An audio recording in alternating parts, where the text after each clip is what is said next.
महिषासुर क्या है, अब इसको जाना जाए। आपने एक कल्पना टीवी के द्वारा, फोटो के द्वारा देखा होगा कि महिषासुर एक राक्षस है, और राक्षस को बड़ा बड़ा दांत होता है, सिंह होता है उसका, ये है वो है। आप राक्षस को नहीं देखते। अब एक त्योहार हमारे समाज में मनाया जाता है सदियों से, दशहरा। आइए अध्यात्म विद्या के द्वारा हम समझे कि दशहरा क्या है, हमारे संत द्वारा क्या है। ये तो हम तो समाज के द्वारा एक मूर्ति में बैठाते हैं, पूजा पाठ करते हैं, फिर वो अपने घर, हम अपने घर ले जाकर उसी माता को फिर हम गड्ढे में फेंक देते हैं। आइए समझते हैं। दशहरा को दुर्गा जी आती है, दुर्गा जी आती है, हाँ, और महिषासुर की वध करती है, वध करती है। ठीक है। अब इसको हम, हमारे समाज के लोग दशहरा एक मूर्ति को बना करके, एक माता के नाम पे एक मूर्ति बनाई जाती है, उसकी पूजा पाठ करके फिर हम उसे तालाब में, नदी में, गड्ढे में फेंक दिया जाता है। एक प्रथा के चली आ रही है, प्रथा चली आ रही है। अब इसको आध्यात्मिक विद्या के द्वारा हम समझेंगे कि वो दशहरा का तात्पर्य क्या है। तो दशहरा का मतलब होता है 10 प्लस हरा। अब 10 क्या है, देखिए इस शरीर में 10 इंद्रिय है, इस शरीर में, हमारे शरीर में, मानव शरीर में 10 इंद्रिय है, 5 कर्म इंद्रिय, 5 ज्ञान इंद्रिय, 10 इंद्रियां हैं। तो ये जो 10 इंद्रियां जो है ये भोग में मर गई हैं, भोग में फंस करके मर गई हैं। ज्ञान की देखिए लोगों के अंदर नहीं रह गया, किसी भी मानव के अंदर सत्य का ज्ञान नहीं है। जो भी ज्ञान है संसारिकता का ज्ञान, आध्यात्मिक ज्ञान नहीं है। ठीक है, तो ये दोनों मर गए हैं। ठीक है, तो जब कोई आत्मज्ञानी संत मिलता है हमको, कभी तुलसी जैसा, मीरा, सूर रविदास जैसा जब मिलेगा, जब हमको ये सत्संग देंगे, ज्ञान विवेक देंगे, ठीक है, तो हमारी 10 इंद्रियां जो है भोग से निकलती हैं, वही हरा भरा हो जाती है। यानी 10 इंद्रियां, 10 हमारी इंद्री जब भोग से निकल के योग में आती हैं, भोग से निकल करके जब योग में आती हैं, तो वही आपके अंदर, उस साधक के अंदर, उस भक्त के अंदर दशहरा हो जाता है। ठीक है, उस साधक के अंदर दशहरा होता है, और तब उसके अंदर दुर्गम ज्ञान आता है। दुर्गम जो शक्ति है, जो हमारी माता है, आदि शक्ति है, उसका दुर्गम ज्ञान उस भक्त के अंदर आता है। जैसे कबीर के अंदर आया, तुलसी के अंदर आया, मीरा के अंदर आया, सूर के अंदर आया, उसके अंदर वो दुर्गम ज्ञान आ जाता है, जो एक साधारण व्यक्ति के पास नहीं होता है। दुर्गा क्या है, उस शक्ति का दुर्गम ज्ञान है, उस व्यक्ति के अंदर आ जाएगा, उस साधक के अंदर आ जाता है। अब जब दुर्गम ज्ञान आता है उसके अंदर, जैसे हमारे कबीर के अंदर आया, तुलसी के अंदर आया, मीरा के अंदर आया, सूर के अंदर आया, रविदास जी के अंदर आया, और ये संतों के अंदर आया, वो दुर्गम ज्ञान आ गया, जो किसी के पास नहीं था। तो जब ये दुर्गम ज्ञान आता है, दुर्गा रूपी दुर्गम ज्ञान आता है उसके अंदर, तो महिषासुर का वध करती है। अब हमारे समाज में महिषासुर किसको बताया गया है, अब बताइए। राक्षस। वो राक्षस किस रूप में था? एक समझ लीजिए कि कह सकते हैं उसको दुष्ट था। दुष्ट था, चलिए, पापी था, ये कह सकते हैं उसको। महिषासुर के बारे में क्या आप देखे उसको कहीं? नहीं, हम नहीं देखे। रियलिटी में कोई देखा इसको? रियलिटी में नहीं। हमारे ऋषि मुनियों ने देखा। देखिए मैं कविता लिख रहे हैं, कहते हैं मैं कविता जी कि सब कहे कागज की लेखी, मैं कहूँ आंखों की रेखी। जब किसी के पास आत्मज्ञान हो जाएगा, दिव्य दृष्टि आ जाती है, तो वो सारे चरित्र को देख सकते हैं। स्वामी जी लिखते हैं कि सकल पदार्थ है जग माही, करमहीन नर पावत नाय। ये सत्य कथा है, ये प्रत्यक्ष में है, लेकिन जब तक हमारे पास आत्मज्ञान नहीं होगा, वो दिव्य दृष्टि नहीं आएगी, तब तक हम उसको नहीं जान सकते हैं। तो ये दिव्य दृष्टि आती कहाँ से है? संत से। और जो दिव्य दृष्टि मिली थी, कैसे मिली थी? कृष्ण ने। तो इसी प्रकार संत से दिव्य का मतलब होता है अलौकिक। ये जो आप अभी बता रहे हैं, जैसे हमारे भागवत गीता को बड़ा पवित्र माना जाता है, तो इसका वर्णन कहीं भागवत गीता में हुआ है क्या? विस्तृत देखिए, धर्मग्रंथ की हर वाणी में कहीं कहीं मिलेगा, आपको कुछ न कुछ ज्ञान मिलेगा, हर तरह का ज्ञान मिलेगा। यहाँ पर बताया जाएगा, कर्मवाज बताया जाएगा। ठीक है, तो देखिए महिषासुर क्या है, अब इसको जाना जाए। आपने एक कल्पना टीवी के द्वारा, फोटो के द्वारा देखा होगा कि महिषासुर एक राक्षस है, और राक्षस को बड़ा बड़ा दांत होता है, सिंह होता है उसका, ये है वो है। आप राक्षस को नहीं देखते, आप नहीं जानते राक्षस किसको कहा गया है, देवता किसको कहा गया है। अध्यात्म ज्ञान में राक्षस किसी और चीज को कहा गया है। और यहाँ टीवी में फोटो में कल्पना करते हैं, देखिए रियल में कहीं जगह है नहीं। देखिए जबकि देखिए हमारा ग्रंथ बताता है कि देव दनुज धरी मनुज शरीरा, देव ने देवता, अब दनुज में राक्षस, ये दोनों मानव तन में ही है। देव दनुज धरी मनुज शरीरा, विपुल वीर आए रणधीरा। देवता और राक्षस दोनों मानव तन में है। जो आपके अंदर सारी बुराइयां हैं वो राक्षस है, जो आपके अंदर सारी अच्छाइयां हैं वही देवता है। ये गुण है। जैसे बता रहे हैं, आपके समाज में कोई दुष्ट स्वभाव का व्यक्ति है, कहता है कानवा बड़ा दुष्ट है, राक्षस है, बच के रहिए उसे, पता नहीं करते हैं। आपने उसे गुण और गुण के आधार पर किया, कानवा बड़ा देवता है भाई, बहुत सज्जन है, ये बहुत अच्छा आदमी है।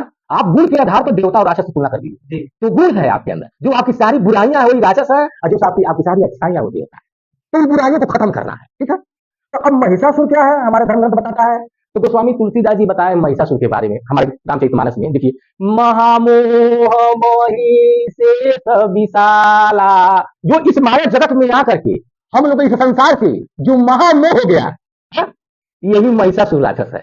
महामोह मोहि शेष विशाला, राम कथा कालिका कराला। इस संसार में जीव का मोह हो गया है, किसी का नहीं है, सही बात है किसी का नहीं, सबको छोड़ के जाना है, लेकिन इसी की लड़ाई चल रही है, इसी की लड़ाई है, ये है किसी का नहीं, ये सब परमात्मा की अमानत है। गीता की बारी कहती है कि क्यों व्यर्थ चिंता करते हो, क्या लाए थे जो यहाँ खो दिया, जो लिया यहीं से लिया, जो दिया यहीं से दिया, जो आज तुम्हारा कल किसी और का था, परसों किसी और का हो जाएगा, परिवर्तन ही संसार का नियम है, ये आपका हमारा है, ये नहीं है। हमसे पहले कितने लोग आए, तो मेरा मेरा तो लिखते गोस्वामी रामचरितमानस में कि मैं और मोर ते माया अजही बस कीने जीव निकाया। मैं मोर तोर ने इस जीव को अपने बस में कर लिया।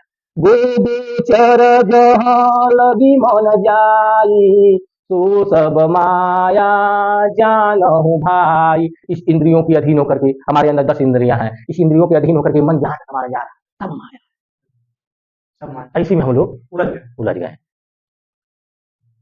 तो आप देखिए हमारे गोस्वामी जी क्या बताते हैं कि महामोह मोहि शेष विशाला, जो इस संसार में आकर के हम लोगों को यहाँ की चीजों से, वस्तुओं से, घर द्वार, खेती जो भी है, इसे मोह हो गया है, यही महिषासुर है। ये आपका नहीं है, ये आपकी नहीं है, ये पूरा जगत परमात्मा की है। हम लोग आगे कहते हैं ये मेरा है, मेरा है, क्योंकि हम बचपन से हमको मैं और मोर का ज्ञान सिखा दिया जाता है और हमारे दिलो दिमाग में, हमारी मेमोरी में बैठ जाता है।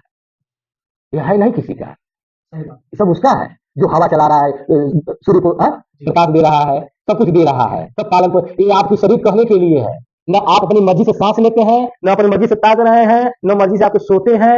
इस शरीर के इंजन अपने आप चल रहे हैं, किसी के सत्ता से आप चला रहे हैं इसको नहीं। कुछ भी देख लीजिए, आप न पेशाब रोक सकते हैं, न लाइटिंग रोक सकते हैं, न भूख रोक सकते हैं, कुछ नहीं कर सकते हम लोग यहाँ, सब किसी की सत्ता से चल रहा है। ये तब से चल रहा है जी, हाँ तब से चल रहा है। तप बल रचहि प्रपंच विधाता, तप बल विष्णु सकल जग त्राता, तप बल शंभु करहि संहारा, तप बल शेष धरहि महि भारा, तप आधार सब सृष्टि भवानी, करहु जाई तप असजिय जानी। ये पूरी सृष्टि तब से चल रही है, हमारे यहाँ के चलाने से नहीं चल रहा है। हम रहे न रहे कोई प्रभाव नहीं पड़ने वाला, सृष्टि चलती रही, बहुत राजा महाराजा आए गए, ये सृष्टि चल रही है। तो ये बात बता रहे हैं, बड़ा अच्छा बता रहे हैं, और हमारे ये सब तब से चल रहा है। मैं एक बात बता रहा हूँ, अगर यही आपके लिए कोई, अगर आप तिलक लगा लिए होते या ऐसा है, ऐसा है हमारे धर्म में। देखिए जो गुण होते हैं संत के, जैसे गुण कभी बताएंगे, ये सब अलौकिक है, इस आंख से उस गुण को नहीं दे रहा था।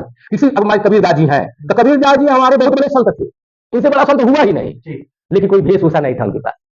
वेशभूषा, टीका, चंदन, ये गुण है, आपको जानना पड़ेगा कि वो पीला चोला क्या है जो पहना जाता है। एक संत पहनता है लेकिन अलौकिक है। आप लौकिक में पीला कपड़ा पहन लेते हैं और कहते हैं पीला वस्त्र धारण करके। ये जो टीका आप लगाते हैं इसका एक महत्व है, एक संत भी लगाता है। चित्रकूट के घाट पर भई संतन की भीड़, तुलसीदास चंदन घिसे तिलक दे रघुबीर। तिलक का मतलब होता है, देखिए यहाँ टीका क्यों लगाया था, यहाँ मन का वास होता है, यहाँ जो मन का वास होता है, और तिलक का मतलब होता है 3 गुण से परे। जब आपका मन 3 गुण से परे हो गया, जिस भक्त का, वो तिलक लगाया हुआ है, वो तिलक किया हुआ है। अच्छा, अब रंग पोतने से थोड़ा फीका हो जाता है, उसको बताता है कि यहाँ पे, अभी हम इसको बताएंगे, हाँ अगले कड़ी में बताएंगे, पूरा विस्तार बताएंगे, ठीक है। तो ये हो गया महामोह मई शेष विशाला, राम कथा कालिका कराला। जो हमको इस संसार में आकर के मोह हो गया, हम यहाँ आए, भूमि प्रत भादावर पानी जन जीवन माया लपटानी, माया ने हमको लपेट लिया। जब मैं यहाँ जन्म लिया, एक बच्चे के रूप में आया, तो न मैं अपने को जानता था, आज भी अपने को नहीं जानता हूँ, हमको उनको अपने को जानना है। केवल एक लौकिक परिचय आपका है कि आप बलजीत जी हैं, आपका घर वहाँ है, आपके पिताजी हैं, माता जी हैं, संसारिक पता है, परिचय है। आध्यात्मिक परिचय आपको नहीं पता है, खुद नहीं पता है। यहाँ हम समाज में आए और हमको समाज का ज्ञान धीरे धीरे लपेट लिया और उसी चीज में हम फंस के रह गए। लेकिन ये माया का परिचय है। जब कोई आध्यात्मिक संत मिलेगा, हमको जब ये माया से निकालेगा, तब आध्यात्मिक परिचय आएगा, जो ये जीव कहाँ का है, ये जीव कहाँ से आया है, कौन है, तब उसका परिचय निकलेगा।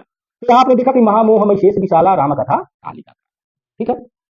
तो राम का कथा कालिका काली रूप में संहार कर देता है, आपके अंदर से मोह माया निकल जाती है, फिर आप सत्य का जीवन जीने लगते हैं।